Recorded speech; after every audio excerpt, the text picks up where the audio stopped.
محرزية بالعابد، أم ال5 أطفال، أولاد رجال 3 رجال و2 بنات، وجدة لحفيدتين مريم وياسمين.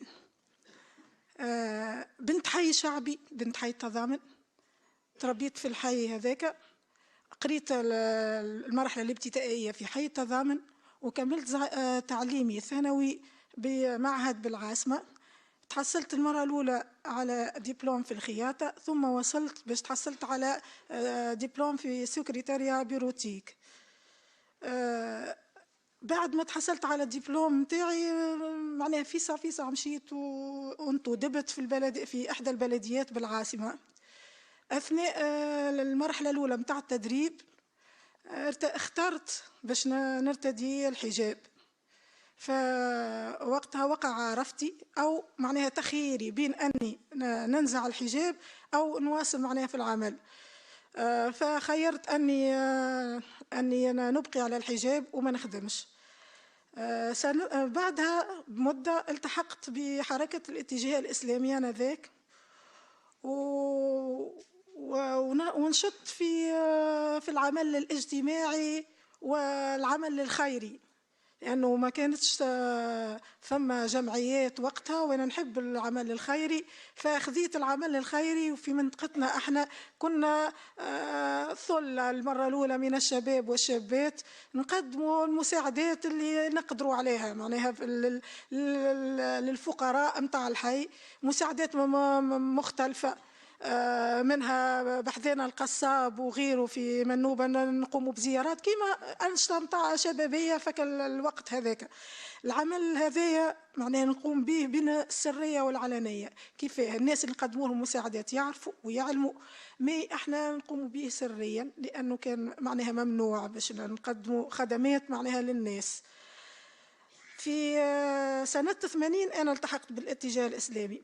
سنة 81 تزوجت وأنجبت 3 أبناء الأولانيين، أولادي الأولانيين، وبقيت ننشط معناها في النشاط هذاك. صارت برشا أحداث في الوقت هذاك سنة 81 إلى أكثر إلى معناها 91، برشا أحداث بدلت لي فكري من ناحية العمل، معناها تقديم العمل هذا الخيري. ما اكتفيتش بتقديم العمل الخيري، برشا أحداث، برشا احتجاجات صارت، برشا مسيرات طلابية تلميذية. فما منشور 108 اللي طلعت به كان تونس وقتها معناها يمنعوا التلميذات معناها من الدخول المعاهد بالحجاب، ممنوع العمل. وكنت أنا ضحية معناها من المنشور هذا، كنت ديما نشارك في التحركات هذه وندفع لها كذلك في منطقتي في التحركات هذه، معناها تغير أسلوب العمل متاعي.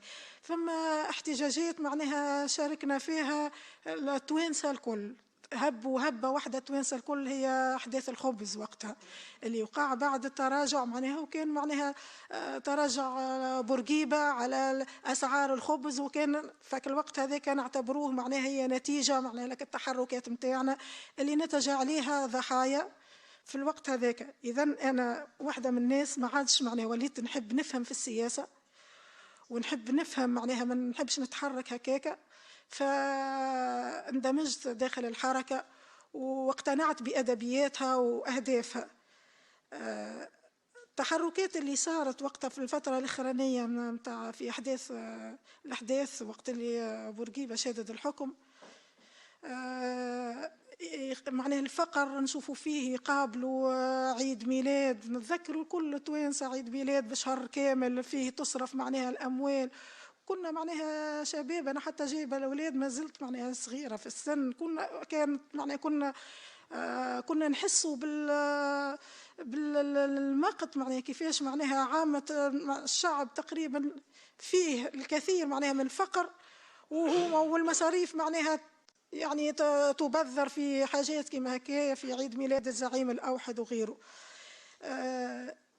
في الحقيقة فما حاجة بالنسبة لي أنا اللي غيرتني جملة واحدة، هي اغتيال. المرحلة هذيك تقريبا انتهت باغتيال الطالب المهندس في كلية الهندسة عثمان بن محمود. علاش غيرتني؟ خاطر انا نعرفه معرفه شخصيه، هو جاري مقابل داري، معناها نعرف الشاب هذاك دمث الاخلاق، نعرفوا اخلاقه، نعرفوا معناها جيران الكل تحبه، نعرفوه ماهوش عنيف. ووقع اغتياله كان تتذكروا معناها في حي شعبي في وضح النهار ب3 رصاصات. وكان بعد وقع تتويج الجاني بن علي اللي هو شارك في اغتياله، وقع تتويجه أنه صار وزير داخلية. هذه معناها المرحلة هذه صرتوا اغتيال معناها عثمان بن محمود، بالنسبة لي أنا أعطتني دفع اللي معناها سأشارك معناها كيما عام أكثر التوانسة وقتها معناها فما اللي كاتمين، ولكن أنا قلت نشارك باللي نقدر معناها في تغيير الوضع هذايا أو الحث على تغيير الوضع هذايا. لا كنت قيادية لا كنت شيء، أنا امرأة عادية صحيح كيما برشا نساء كيما من عامة الشعب، ولكني نفهموا معناها حتى من عامة الشعب شفناها معناها نفهم شنو اللي صاير. بعدها بعد مرينا من حكم المجاهد الأكبر والزعيم الأوحد وإلى حكم منقذ البلاد وصانع التغيير وصاحب بيان 7 نوفمبر اللي تقريبا التوانسة الكل استبشروا به بحذر، ولكن استبشرنا. البيان هو معناها نفهموه احنا بالنسبة لي أنا والشباب اللي معايا والنساء اللي معايا وقتها نفهموه. ربما عسى أنه نمروا لمرحلة أخرى فيها حريات وفيها. صارت الانتخابات وكنت أنا عضوة نشيطة معنا في الجهة متاعي. صارت الانتخابات وكانت هذيك مصيدة. الانتخابات هذيك معناها تعرفت معناها حجم المعارضة في ذاك الوقت وتعرفوا الناس ونعرفوا معناها وقتها لجان الأحياء معناها يستعملهم النظام لتقديم قائمات معناها في كل من له نفس معارض، والمعارض وقتها حسب مري كل واحد اللي ما يتبعش تجمع فهو معارض بالنسبة لك الوقت هذاك. في سنة 91 أنا امتهنت الخياطة بحكم أنه الوظيفة يأست أني باش ندخل وظيفة. زوجي يخدم معناها في الكوشة وإحنا معناها متوسطي الحال، فامتهنت الخياطة. سنة 91 كانت في حينا حملة كبيرة ياسر على كل معناها النشطاء المعارضين البن علي. شدوا 3 زوز فتيات وامرأة معناها، ومن بعد معناها شدوني أنا في وضح النهار، نهار اللي شدوني. الحومة الكل تعبت معناها بالكراهب بالسلاح وفي النهار بالكلاب، وانا في داري في باليش بهم حتى باش يجوا يشدوني نهارتها. وليدي 3 الكبير عمره 6 سنين والصغير 1.5 عام 1.3 شهور. بعيدة على دارنا. وقت اللي دخلوا لي للدار قلبوا الدار الكل. عندي آلة راقنة هزوها وفرحين أنهم هزوا آلة راقنة وكأنهم لقاوا حاجة معناها تهمة كبيرة معناها باش يلبسوني تهمة كبيرة لأنه عندي الآلة الراقنة. عندي صيغة خفيفة هدتها لي أمي يرحمها هزوها. عندي 600 دينار معناها هزوها. ومن بعد هزوني تلفت أنا قلت لهم باش نهز ولدي الصغير. واحد منهم ضحك علي وقال دي تسخال باش يشفع فيها ولدها. وولادي الاخرين معناها كلي تلفت للجاره بعيده قلت لها ولادي عدك لا بهم موجود لا حتى واحد. مشينا معناها للمنطقه اللي في النقره في حي التضامن.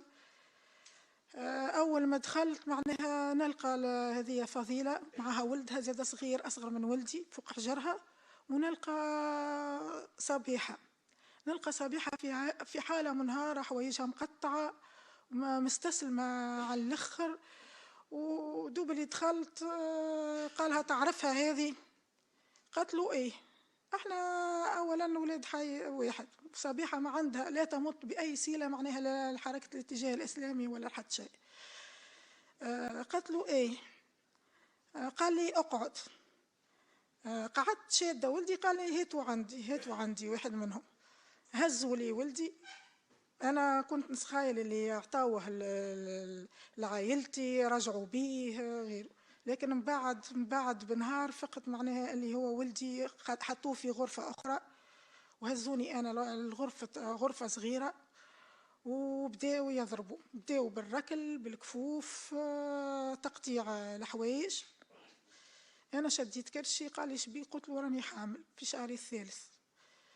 يقوم هذايا الأزهر، معناه يكنى بالأزهر بولحية، الأزهر الكافي، هذا كان يتفنن في تعذيب النساء ويفتخر أنه هو يعذب النساء.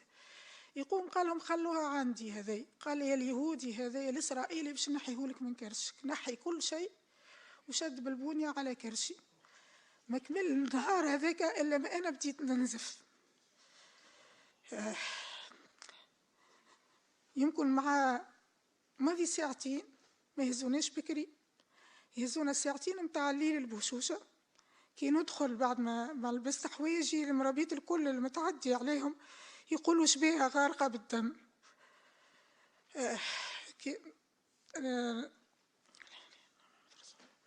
هزونا ساعتين البوشوشة، ما ننجموش لا نرقد ولا حتى شيء، يعني في ساعة الصباح يرجعونا. قعدت 4 أيام وأنا ننزف. النهار الثاني جاء منصف رئيس الفرقة وقال لي شكون اللي يعمل لك هكايا؟ رئيس فرقة رياضة. قلت له الأزهر هذا، وراه حاول باش يتحرش بيا، وانا بديت نعيط وقتها حتى دخلوا لي الكل، قلت لهم يضربني والكل ما يمسنيش هكاكا. هزني رئيس الفرقة وبدلوني الفرقة للمنطقة في أريانا، وتواصل التحقيق هكاكا. نتذكر العساس اللي غاديكا مسكين يجيب السرقة ويقول لي شبيك هكايا، ونقول له راني رميت. يقول لي نعطيك صابونة، نعطيك، ما لقاش ما يعمل لي حاجة معناها اللي يقول لي مسيلش مازلت حي احمد ربي. كان تشوف من الرجال اللي هنا معناها اللي كانت هنا. النهار الرابع هزوني للمستشفى شرنيكول، قعدت 6 أيام في المستشفى. 6 أيام. ساعة أول ما دخلت نذكر الطبيبة قلت لهم مش بها. ساعة دخلوني قالوا لي كانت تكلم وكانت تقول راهم هذوكم حاكم رانا نقتلوك. في الثنية كاملة هما هزيني ويقولوا لي هاو باش نهزوك البيت الموتى. هايك بيت الموتى فين؟ هنا في حالة نفسية تعبة، معناها حالة صحية على الآخر. خرجت الطبيبة قالت لهم مش بها، شنو اللي عندها؟ قالها هذيك محاولة قلب النظام، ورد بالك ونحبوا شومبر بعيدة على المرضى وفيها حديد والكل. ضحكت عليهم الطبيبة قالت لهم هذه باش تقلب لكم النظام متاعكم. دخلوني من بعد، حبوا باش يدخلوا زاد البيت العمليات، وما باش يعملوا لي كورتاج، وهما حاولوا باش يدخلوا البيت العمليات. وانا تحية للطب بالحق في الوقت هذاك، جدعان بالحق، مبنج وطب.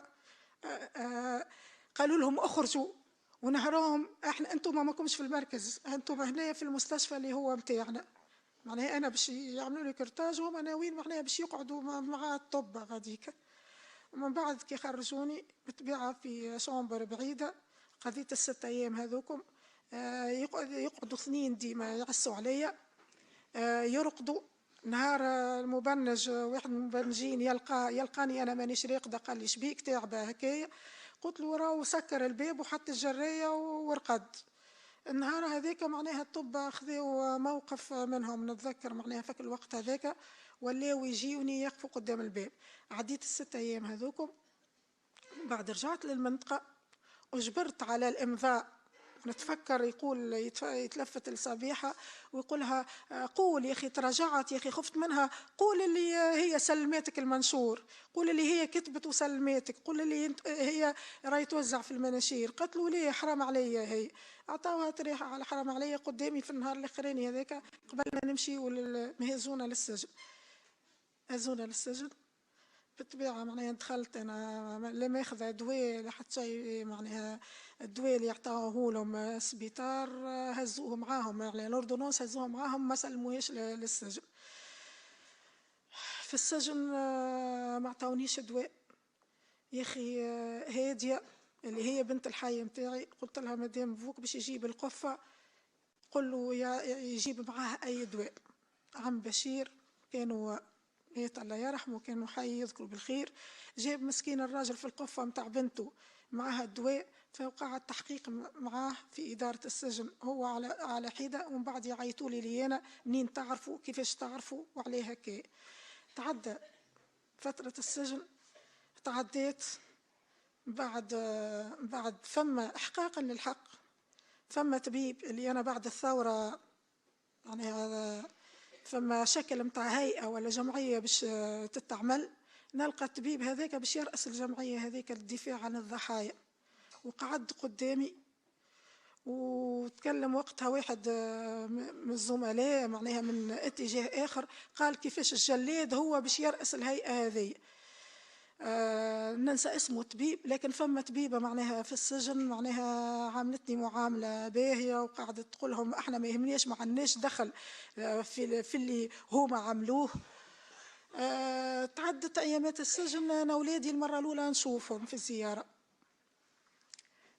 ساعات يدوروا بلي نبوسهم. بعد في تقريب في نص المدة تبدل معناها تغيرت الإدارة متاع السجن، كان مدير وليت مديرة. المديرة اللي هي المفروض أنها تكون معناها رحيمة بالنساء، تغيرت المعاملة جملة واحدة.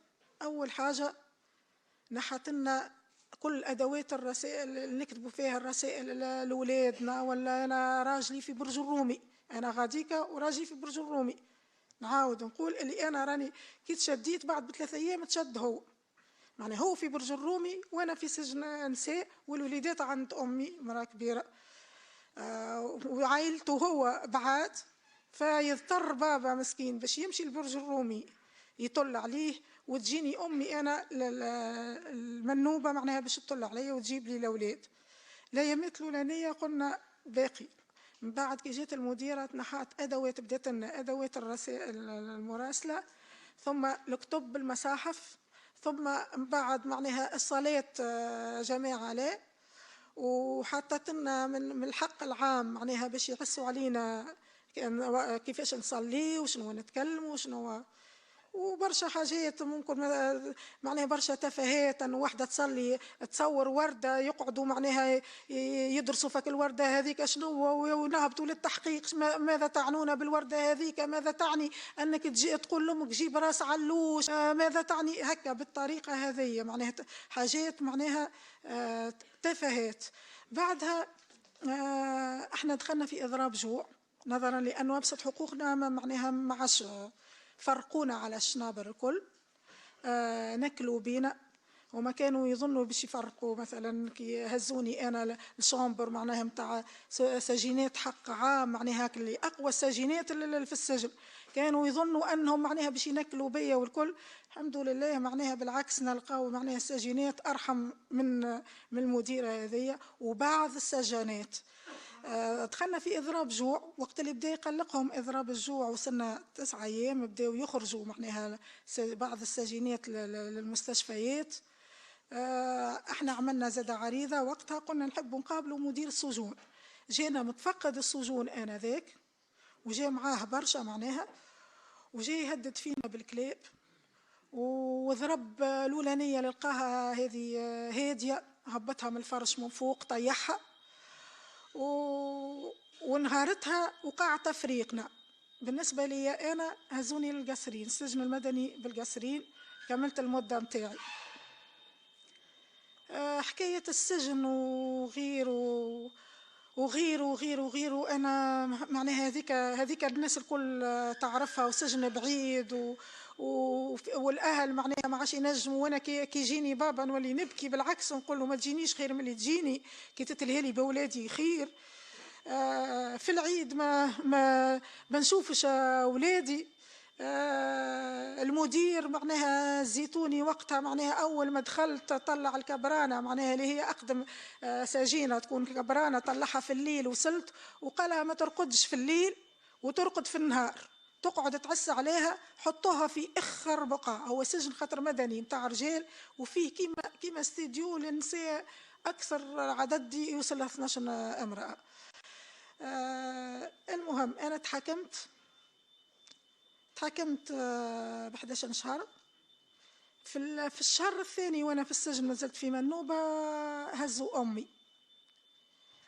امي واختي الصغيره، دخلوا الساعه لدارنا اللي هي في وادي الليل، قلبوا الدار سفلها عليها، يسالوا في امي في اسماء، معناها امي ما تعرف حتى شيء، شكون جاك شكون ثم هزوها معاهم للمركز. قعدت امي معناها موقوفه 3 أيام، علقوها مراه كبيره. معناها بعد مده امي مرضت بالسكر ومرضت بالدم، ان شاء الله تسامحني. انا وقت اللي في السجن ما تاكد تجيني ما تحبش تقول لي، معناها كانت امراه عظيمه تقول لي من بعدها انت في السجن، ونزيد باش نقول لك راني عملوا لي هكا وهكا، تزيد معناها تنهار انت. بعد ما خرجنا من السجن انا خرجت من سجن القصرين، قلت وقتها ضربت معناها كل حتى النشاط اللي نخدموا فيه ما عادش وتوقف. قلت نعوض وليداتي الايامات هذيك اللي كل يوم بحساب وفقتوني بهم فيه وهما صغار، نجدد حياتي انا ونتلهى بحياتي. ما حد شيء باش نخدمه، ما تمرش علي حتى 5 أشهر ولا 6 أشهر، وسلامة أمن الدولة يهجموا على الدار باللول الجديد، يهزوني الليلة الأولى، يهزوا لي أنا والراجل وضيف يكون منا، ثم من بعد معناها يتبادلوا، كي يروحوا بي أنا للدار هزوه هو، ومن بعد كي هزوه هو قعدوا في الدار بيتين معايا زوز، أي واحد يدق من الجيران ولا أي إنسان يدق إلا ويشدوه، منهم فليفلي في حومتنا، احنا حومة شعبية، يشريوا الناس الفلفل وغير من عنده، معناها هو مسكين دق الباب وانا نقول لهم راهو خاطيه، راهو يبيع في الفلفل، هو ما جبدوه، نحاول كابل من المسجله ربطوه وطاحوا يضربوا فيه في العرسه، في البوتو متاع العرسه نهار كامل في الدار. من بعد كي هزوني في الليل بعد ما مغرب المغرب، وهزوه هو، لوحوه حطوه في المركز متاعي، ومن بعد يتندروا قالوا انا لوحني لهم اك الجود راح حاشيكم على الحرس يسبوا في اك الجود، راه انا لوحني لهم اعظم باش يمصمصوه، يعرفوا اللي راجل ما عنده حتى شيء. هزوني انا للداخليه، اول ما دخلت قعدت طلعت الفوق، دخلت قاعدة كيما هكايا في الكرسي، جاب لي تصاور، تعرف هذا تعرف هذا تعرف هذا، قلت له ما نعرفش، منين نعرف؟ قال له بالله، قال لي شعرنوا لك الساعة أريانا. أنا خفت، قلت كان نقول أنا جهزت في أريانا باش يبدو لي أكثر من هكا. قلت له أعطاوني كفوف، يضحكوا، قال لي ما يعرفوش يخدموا هذوك، تشوف احنا شنو ولا يا بنتي راك في سلامة أمن الدولة هنا. جابوا كيما لاباري كيما العصا هكا كحله وانا قاعده، وهو حطها لي على ركبتي كورون، وانا عيطت هكايا، بداو يضحكوا، قال لي هذه ايشونتيون حط شيء، راك مازلت ما شفت حط شيء، تعرف فلان تعرف فلتان تعرف اسامي عديد من الاسامي. المهم انا في الحقيقه وقتها من اللي دخلت لسلامه امن الدوله قلت ما عادش باش نخرج، باش دخلني انا في سلامه امن الدوله. اما حتى كان ما عادش باش نخرج، حطيت في مخي اني ما نسمي حتى واحد، نموت وما نسميش حتى واحد ما يدخل غاديك بعدي انا. المهم بعد هذيك هزوني، حلوا الباب متاع بيت التعذيب اللي دخلوا للسجون الكل يعرفوا بيت التعذيب شنو هو شكلها، الشكل متاعها بركة معناها الواحد يدوخ. حلوا الباب متاع بيت التعذيب ووراوني راجل كبير في السن، بعد عرفت اسمه عبد الرزاق، معرين له سروالو ويضربوا فيه كيما البيبي على المؤخرة متاعه وهو يعيط، راجل محترم معناها. بعد قالوا له خرجوا هذاك، دخلوني انا، قال لي تو باش نبداو، مش الكفوف اللي خذيتهم من غادي، تعرف حبيب الردادي؟ ما نعرفوش. شديت صحيح انا ما نعرفوش، علقوني. اول حاجه عملوا التعليقه هذيك اللي يعرفوها المساجين، وبداو يضربوا فيا على ساقية. من بعد جاء هذايا الحاج قال لهم ابعدوا، انا عندي انا هذيك. كان كي يضرب فيا يطبس ويقول لي ما تعرف حتى اسم، حتى كي نجيبوا لك بوك ما تتو تنكر فيه وما تعرفوش. تواصل التعليق هذاك. ليلة يهبطوني، يصبوا علي الماء، يعاودوا يعلقوني، يعاودوا يبعدوني مقابلة فين الطاولة اللي تعلق فيها. وبرشا صورتهم من ذاكرتي ما تنحتش بالكل، رغم ما نعرفش اساميهم، خاصة اللي يضرب فيا على راسه على راسي. أنه يضرب فيا بيده على هما يسألوا، وهو مهمته أنه يضرب فيا بيده على راسه. هذاك ما ننساهوش بالكل، رغم اللي هو ما علقنيش، أما ما ننساهوش بالكل معناها. كان مركز كان على راسي. بعدها دخلوا حبيب كيف علقوه قدامي، عروه قدامي. بالنسبة لي أنا خلوني في سروال، معناها ما راونيش الكل. حبيب دخلوه معناها عروه علقوه بكله. بعد بديت نشوف، نقعد أنا في كرسي، أنا نتعلق وهما يتفرجوا، وهما يتعلقوا وأنا نتفرج. أنا في فترة وليت نسب فيهم. واحد شد خيشة وجاء تحت راسي وأنا معلقة بالشكل هذايا، وسد لي فمي باش أنا ما نسبش. أنا نقول لحبيب ماكش راجل، أما هما فهموها، نقول لهم لهم هما في الحقيقة، أنا نقول ما فهموها هما، يسكروا لي في فمي باش ما عاش نسب. هذيك الليلة تعذيب جماعي. بعد كي هبطوني في البيت، قالوا فيه مش نحطوها في الجيان، نحطوها مع حبيب، نحطوها مع فلان، وكل حوار هذاك بالسب وغيره. من بعد هبطوني حطوني في البيت اللي تحت بيت التعذيب. بعد كل واحد يعملوا له ليلة خاصة، يقولوا ليلة عرسه. وجيت الليلة متاعي أنا، الليلة كل واحد من المغرب حتىش لما غدوة الصباح، وقت اللي يولي الصبح شوية هما يقصوا التعذيب. أنا لدرجة اللي قلت ربي يرجعني باش نشوف التوانسة كل ليلة كما سبيطار الأولاد الرجال تبدأ تعيط. بعد قلت أنا في بالي باش نعاود حياتي باش ربي يوراني لتونس شوف اش فيها. نسمع نبدأ في الرجال. من بعد المغرب يبداو يعيطوا، حتى وليت نقول هذايا باش يثبت، هذايا يا لطيف. يعني وليت أنا وحدي نعرف هكاك. بعد يخلطوني أنا مع التعذيب الجماعي. حتى جات ليلتي أنا عاودوا لي مسألة الروتين. مش باش نقول لكم باختصار شديد. يدخل الزوق يقول لي محرزية تعديت على البانو، قل له ايه ما قدامك. يقول لي كي تخرج قل لهم راني تلقحت. كل وسائل التعذيب راني تعديت عليها. وقت اللي يجيوا الموظفين متغدوة، معناها نراهم من الموظفين يتعداوا، منهم مرات يدخلهم الزوق يقول لهم راهو قد 20 راجل، رايك ليه تقد 20 راجل. نسمع في بعض الأحيان شكون اللي في الداخلية يقول له كملوا رجال توا زادوا دوروها للنساء. نسمع في هكا حديث كما هكا. المهم مراحل التعذيب الكل، البانو، في القاذورات، كل فما تعذيب في كل بيرو. يقعد واحد يبدأ شادد الجريدة والآخرين يبدو ينهشوا.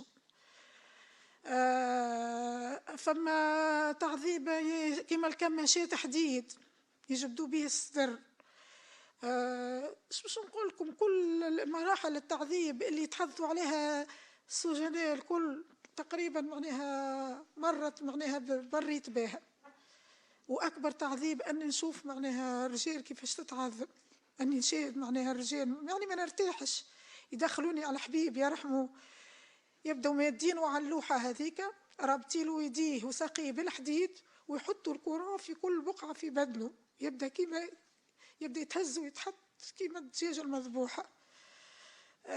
بعد جابوا أثناء التعذيب كل ما يهبطوني من التعذيب ساعة ليلتي أنا نسمع بداوا يضربوا فيا يقولوا لي اجري باش تحرك الدم عشان نجم أنا نمشي على ساقية. بعد حملوني يا أخي نسمع في اللوطاني اللي قدام الشمر باش نرقد فيها، قالوا كملت، قالوا الحمد لله عليها. أنا واحدة من الناس قاعدة نقول يا اخي هما يضربوا، هما يقولوا حمد لله عليها، هما يعملوا، انا فين؟ هبط ليلتها معناها بين الوعي وبين فقدان الوعي متاعي. هبطوني حطوني في فرش، حطوا فرش في البيت اللي تحت التعذيب، وربطني جاء الزو حط لي المينوت وربط لي انا في الداخليه في السانكيام ايتاج هذا. يا اخي قالوا انا وجعتني خاطر البقعه لطو اثارها موجوده. المره الاولى كي حطوني ربطوني بالعصا في حكايه الدجاجه روتي، ربطوني بعصا حديد. يا اخي تنقبت معناها اللحم تنقب في يدي. قلت له يدي. قالوا لي خر مسكينه. تلفت له قالوا انا مسكينه هذه قد 20 عصوا سكروا شبابك من غادي. وانا وليت نقول يا ربي صغرني في اعينهم. يا اخي انا شنو اللي عندي؟ شنو اللي عندي باش بالطريقة هذه الكل؟ المهم بعد أيامات جابوا نساء الموقوفين باش يضغطوا على الرجال. فكرة مليكة مرت حبيب الردادي، وروضة مرت نور الدين. مليكة وروضة كانوا معناها يطلعوا. روضة طلعوها لبيت التعذيب نسمع فيها داخت. قلت لكم بيت التعذيب اللي يشوفها بركة يدوخ. داخت في الدروج هبطوها يزرقوا لها. مليكة طلعوها في ليلة التعذيب متاع حبيب، ليلة متاع مسكينة تسمع وتقول لهم اعطيوني انا الفرد، انا نقتل ونصحح لكم، انا على حاجة فوق تصور العقل معناها نسمعوا فيه. يجيوا ويقولوا لي تعرفوا حنيت عليه. نقول لهم ليه يا اخي التوبه مات هذا يقتلوه. اكلي حاجه فوق العقل اللي تمارس على حبيب، فوق ما يتصوروا العبد. يزيدوا يهزوا له يطلعوا له مرته الفوق يعريوها ويعملوا لها البانو. نسمعوا احنا في الراس يتضرب بين نسخايل ويضربوا فيه. اخي هو يضرب في راسه على الحيط. تصور انت متقل الوطاني تسمع الراس يتفشخ على الحيط. وهبطوها فكر هبطوا مليكة وهبط الزو يسر يضحكوا. قالوا ملا قال أول مرة نشوف ملي عرست وجبت 4 صغار عمري ما شفت مرتي هكاكا. قديش وقت احتقرتهم ونحتقرهم على الآخر. هذا اسمه يسر شاب صغير. قال معنى كي قال هكاك قديش نحتقرهم. يخزروا لي ديما يقولوا لي حنيت عليه انت هاو جاي دورك. حنيت عليه رعب. نطلب في ربي باش نموت وما يهزونيش ما يطلعونيش البيت التعذيب مرة أخرى. قعدت حكاية 17 يوم هكاكا. بعد جاء القلال قابل المساجين، قابل نور الدين يظهر لي وحبيب. نهارتها تسايقت الداخلية بالبقعة البقايع الكل، وفما شكون يتندر ويقول حلو حلو حلو راهم الكلهم معروفات حلو الشباك. احنا الدنيا ظلام ومسكرين الشبابك واحنا الفوق كايدنا شكون باش يجي يسرقنا من غاديك. المهم وقت اللي طلعت انا للقلال مدير امن الدولة والقلال وواحد اخر أكلي كانت طاولة صغيرة هكايا. وبعد ما طلعوا هما الأولاد أنا طلعوني يسأل فيا. قال لي أنت علاش جبدوك؟ قلت له ما نعرفش عليهم علاش جبدوني. بالك خاطر أنا شديت حابس قبل تعرف عليه. قال لي قعد معناها راهم هما. أنا حاطة يدي هكايا لأن يدي معوجة بالكورون، حاطة يدي تحت الطاولة. قال لي حاقدة. سكت أنا. قال لي شبيه يديك؟ سكت. قال لي معناها حاقدة. ما جاوبتوش. يا اخي قال لي راجلك اي شنو راجلك؟ منتمي ماهوش منتمي. انا كنت كل واحد معناها ماذا بيتي نبعد والاقصى حد. قلت له لما راجلي قلت له راجلي يشرب الخمر وداخل بعضه. تلفت له المدير امن الدوله قال له مدير الاخر المدير امن الدوله مش القلي. قال له ضحك وقال لي تو نجيبوه هنا ونعلموه كيفاش يشرب كيفاش يولي يعمل. انا بصراحه كنت على الاقل مرعوبه منهم هكايا وعندهم وقتها استحقرتهم على الاخر. قال لي خزر سكرتيرة قاعدة على الطاولة نعرف حتى نذكر حتى اسمها وقتها. وفي الحالات اللي نبدأ أنا قاعدة في البيت اللي تحت التعذيب، يبداو يخدموا في البانو وتبدا تعمل روحها تعيط زعما هكا فما نساء يتعذبوا. هذه من بعد تفطنت لها الحكايه هذه السكرتيره قعدت على الطاوله، قال لي مالا فلانه كافره؟ قلت له عليه انا عليه كافره؟ قال لي خاطر مش لابسه الحجاب. قلت له بالعكس، انا اخواتي انا الوحيده لابسه الحجاب، اخواتي كلهم يحبوني وفاميلتي يحبوني، اخواتي يلبسوا الميكرو جيب، هي لابسه، هي لابسه بالعكس استر من كان نشوفوا استر من حتى من اخواتي. ما عنديش معناها انا مشني انا بيدي كنت قبل مانيش لابسه الحجاب، هذه قناعه. سيلو من بعد اللي ما خدمنيش اسالني معناها السؤال هذا، قال لي شنو مفهومك للاسلام؟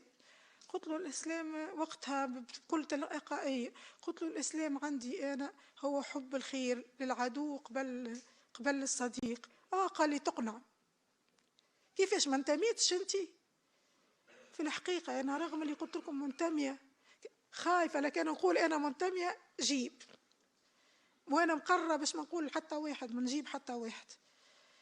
المهم هبطوني بعد، قالها برا هزها وشوف، انا خاطر ما حبيتش نقول له معناها راني يقول لي ضربوك انا ساكته. هزتني، فما سيباراسيون بينهم هما قاعدين وبين مش حيت كاينها لوح، كي هزتني قالت لي فين ضربوك؟ قلت لها عري لي بدني، شوف شنو اللي عملوا لي، شوف شنيا ما كان بدني الكل ليك ظهري والكل فيه اثر، معناها يدي محفوره الكل معوجه بالكورون. يا اخي قالت لي مش احنا راهو عاد هذوكم جماعتك هما اللي جابوك، هما قاعده تقول هكاك، وانا الحق كي قلتها نسمع فيهم هما معناها اللي خاطر ما جاوبتهمش هم. بعد هبطوني خرجوا مليكه وخرجوا روضه، وقعدت انا يا اخي انا بديت نعيط بالقوي وبديت كيما نعدد، خليني نروح لولادي، خليني انا مش عامله حتى شيء، خليني نروح لولادي. هبط لي مدير امن الدوله قال لي اقعد باش تقعد معانا شوي. قلت له هز ما يصيرش، خرجوني للحبس، خرجوني للي تحبوا، ما تخليونيش في البقعه هذه، يحكموا علي 50 سنه ما تخلونيش حتى نهار في البقعه هذه، ما عندي حتى شيء. قال لي اقعد ما تخرج من هنا الا ما تبرأ، ما يبقى فيك حتى أثر. بعد ساعة يهبط الزو يبدأ يطل ويقول لي اسمع كان عندك مرض آخر قول خلينا نبريوك بكل الأمراض وتخرج من هنا هكاك. من نهار 17 تبدلت شوية المعاملة، لكن مع الساعتين ماضي ساعة متاع الليل يبدو يهدوا العصابة بتاع، هما قالوا لي احنا العصابة فوقنا الزين وفوقنا ربي. النهار الأولاني كي وصلت غادي قالوا لي تعرف انت فين؟ راك في سلامة امن الدولة، احنا بركة فوقنا الزين وفوقنا ربي، نقتلوك وما تعرفش الجثة متاعك فين، ما يعرفوا لا اهلك لا حتى شيء. بعد معناها بقيت خاصة في الليل يهدوا كيما هكايا يهبطوا بالكلاب الزايد، يهبطوا يركلوا، يهبطوا ريقدة متكية، نبدأ ديما في حالة استعداد. حتى للنهار الاخراني هبطوا لي نشوف فيهم كلهم هبطوا لي هكايا، فيهم شكون يضحك قالوا لي هاك باش تخرج تو. بالحق انا اكلي كي غادي كنت نصور نفسي اني المره هذه مانيش باش نخرج بالكل. قالوا لي ايه باش تخرج تو، ترى قوم امشي. كنت انا نمشي شويه ركابي نجمش نمشي بها. قال لي ميسالش برا امشي من هنا الغادي. بدكم بالحديث اللي انا اثناء التعذيب فما طب عندهم هما منهم منظر هذا منظر هو اللي فرملي يزرق، وفما طبيب من داخل، ثم من بعد انا كيف كالعاده يقع لي نزيف قوي، جابوا لي زوز طبه من البر، منهم طبيب من برا ماهيش من الداخليه، فهمتوا معناها وقت اللي جاي فيرسيون اخرى ممكن شوهوني عنده الكل، وواقف عند راسه منظر. يا اخي انا قلت له راني انا مشني مرا مسخنه، راني مرا شريفه. كليت عليها هذيك، روح الطبيب وكليت عليها. قالوا لي قلنا لك تسكت جمله واحده، ما كانش معناه منه هكا حتى كي تموت. المهم بالنسبه لي انا النهار هذاك روحت، قبل ما نروح قالوا لي اسمعني رانا احنا سلامه امن الدوله، ريت ما عندك شيء انت امشي روح على روحك. اما كان نسمعوا كلمه من اللي قلتها هكذا، تعرف هذا اللي كنت تشوف فيه شنو؟ قلت له شنو؟ قال لي كابوس. قلت ش معناه كابوس؟ معناه كابوس. قال لي منين ما خايبه هك فقت منها. كلمة رانا احنا سلامة امن الدولة يرجع لنا كل شيء، بتتكلم حتى شيء. روحت مرة هذه مش كيما أريانا نفسيا، أما أنا سحبت عائلة ومرت راجل يلزمني باش نبين قوية. قعدت عام ونص ولا عام و3 أشهر كل مغرب كي تيح المغرب ساقي اليسار ما نجمش نحركها، والمشهد متاع الليلة متاع التعذيب متاعي أنا الكل نتفرج فيه، الكل نتفرج فيه. البرة ضيقوا علينا رزقنا، يتبعوا فينا. ايش باش نقول لك معناها، ايش باش نقول لك. انا قلت ما نقولش ومساك انا ما ان شاء الله يتصلحوا. ابدا من اللي يقود بينا، من اللي يمد يبني باركون في النهج باش يحط زوز كراسي باش يعطوه تليفون باش يبدا يعس حتى وقتاش نطفي في الضوء، ومن بعد يعيطولي طفيت الضوء ساعتين البارح متاع الليل. شكون يدخلك شكون اخرج؟ يعني انا قعدنا معناها الراجل فين يمشي باش يخدم الا ويتصلوا بالعرف نتاعو ويقولوا له راه كان باش تخليه راهو انت باش نلفقوا لك قضيه انتماء. وليت انا انت هند زاده معاها معناها الخياطه وقاعدين معناها جوست باش للوجود اكاهو. نستني حكايه الداخليه نستني بعد الاستعلامات اللي عيطوا لي الاستعلامات وقفوني. قعدت نمشي ونجي. انا على فكره شارع الحبيب بورقيبه ما نمشيش فيه بالكل من بعد الداخليه. وقت ماشيه انا وراجلي للاستعلامات قلت له زعما نبدا نمشي ونقول فما دي كاميرا يعسوا علينا راهم يتبعوا فينا. عندي خوف شديد من شارع الحبيب بورقيبه. بعد في الاستعلامات وقفوني في الاخر قالوا لي اسمع رد بالك لا تعمل عريضه ولا حاجه باش تطلب جواز سفر. راهو لفيت انك انت عملت حاجه باش تتحصل على جواز سفر نرجعوك. منين جيت بعدها بعد بمديده اخرى نقول نركح بنطقه باردو. منطقه باردو كيف يعيطولي منطقه باردو وقتها في عهد جغام قعدت نتفكرها على خاطر هو قال راهو الوزير قال ما تضربوهمش رانا شدينا النشاط النسائي والكل وما تضربوهمش. ومن بعد طاح يضرب فيا ويسمي لي في اللي قبلهم. المهم قعدنا احنا هكاك معناها العوام هذيك الكل مراقبين. بالنسبه لي انا امتنعت على اني نمشي للمركز ونصحح. أنا جرى علي برشا ولذلك معناها بلغة كل رئيس فرقة يجي جديد يعيط لي يحاول معناها باش يرغمني على أني نصحح. لا كي تحطوا لي معناها كي تحكموا علي باش نصحح تو نصحح جيبوا لي اندروفير نركب فيها وهزوني ولا اعطيوني حق تاكسي. حتى كل رئيس فرقة جديد يعمل هكايا. أنا لحد 14 ما صححتش معناها يعيطوا لي يسبوني يشبيك باندي انت كان انت ما تصححش غير وفي الاخر نخرج من صحح. المهم بالنسبه لي انا الاستعلامات كانوا يتبعوا يسالوا فيا تقريبا كل عام ونص يبدو يسالوا ولدك قديش عمره تو فين يقرا تو ولدك الاخر فين. يعني ما يكفيش الوشات ما فيش السيكوريتي. يعني نمشي مباشره باش نعطي معناها معلومات كامله على ضغطوا على الراجل برشا قلقوه برشا. طلقت وانا في قمة معناها ما هما أولادي في حاجة لبوهم. وانا تعقدت 4 سنوات وقتها طلقت ما نتحركش بالكل من الفرش تحركش جملة واحدة. حتى البروفيسور محمد حمزة كان نقول له كان نوصل طبيب نقول له زعما نوصل حضرت كرسي متحرك نقول له المهم توفى والجايع هذيا كان المهم نقعد على كرسي زعما نقعد. يقول لي ان شاء الله. بعد 14 عرفت معناها كي مشيت نستخرج في سيرتيفيكا ميديكال عرفت اللي انا مريضه معناها مرضت بمرض خطير ومزمن في يمس المناعه. وقعدت ديما نقول بالكش الزرارق اللي عطاوهم لنا هذيك ما مسونا به. إلى جانب ظهوراتنا بطبيعة المساجين الكل يتعلقوا كما يقولوا لي، هما يقولوا لي راهو هي رجال تطلع معاقة، فما بالك أنت. المهم الحمد لله ما هبطش راسي. أنا مطلقة وما في بالهمش جيراني. بعد 4 سنين كي أنا حبيت باش نقول أنا مطلقة، قلت نخدم ويراقبوا فيا، نخيط ويجيوني للدار، نقري في تلامذات يجيو للدار، معناها مضيقين عليا لأقصى الحدود. حتى لين جيت 14 أنا خرجت، قلت يلزمني نبرة من حاجة اسمها شارع الحبيب بورقيبة، أنا باش نخرج. بنتي الصغيرة وقتها عمرها 17 سنة قالت لي ماما أما نخرج معاك، قلت لها ليه؟ احنا خارجين اليوم باش يشدوا، خاطر باش نقعدوا في ديارنا باش يشدنا، رانا يلزم نخرج، شوف نموت شوف نحيا. قاعدة تلح بيا، مشيت انتي قبل في المسيرات حتى انا نحب نخرج، والكل خرجنا.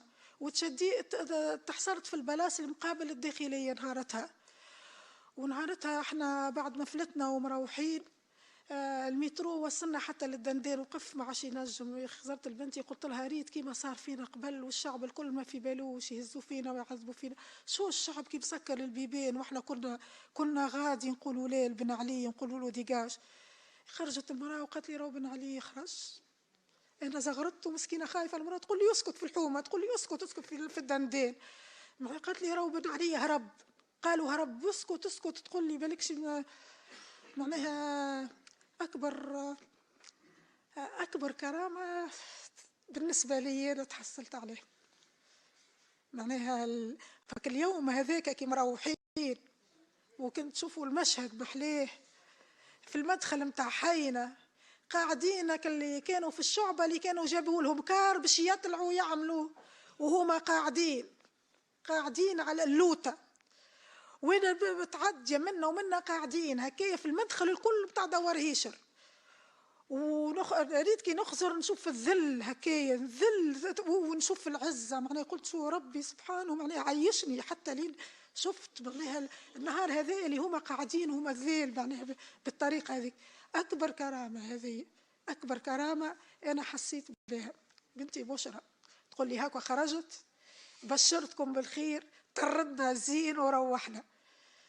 أنا في الحقيقة ما عنديش أكثر من هكايا. نقول شوفوا الحرية راهي ما جاتناش سهلة. الله يرحمهم، الله يرحم شهدائنا من الاستعمار حتى التو، الله يرحمهم الكل. الحرية جات بدماء شهداء، شهداء من كل الأطياف. تونس الكلها محليه المشهد، نخزر لكم محليكم. في الحق حافظوا نحو الفرقة، مش سهلة الحرية، شعب يتنفس حرية، اهدينا لكم الحرية تتنفسوا بها، ردوا بالكم حافظوا عليها. الحرية راهي تبني ما تهدمش.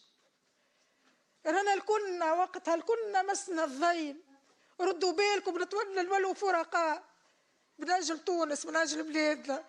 رانا نقدموا في أجمل صورة، رانا ردوا بالكم عليها. الشباب تواصلوا، شوفوا جدودكم وبيتكم شنو اللي عانوا باش وصلتوا هكايا، ردوا بالكم لا تهزكم أي حاجة معناها اللي تخليكم باش تهدموا بلادكم. شكرا. أنا ماني طالبة شيء بربي على ذكر اللي يقولوا راهم يحبوا فلوس. يا ولادي أنا فلوس راهو الحمد لله، محاصريني ولا باس، محاصريني وربي مكرمني، والجيران يقولوا راهو عندها تبني تقري تعمل. رانا رجال، راهو ربي مكرمنا على خاطر اللي قدمناه، وبالتالي احنا اللي قدمناه أغلى من فلوس الدنيا الكل. اليوم هذايا اللي أنا قاعدة فيه ما يتساوى بحتى أي فلوس. السلام عليكم. شكرا محرزين.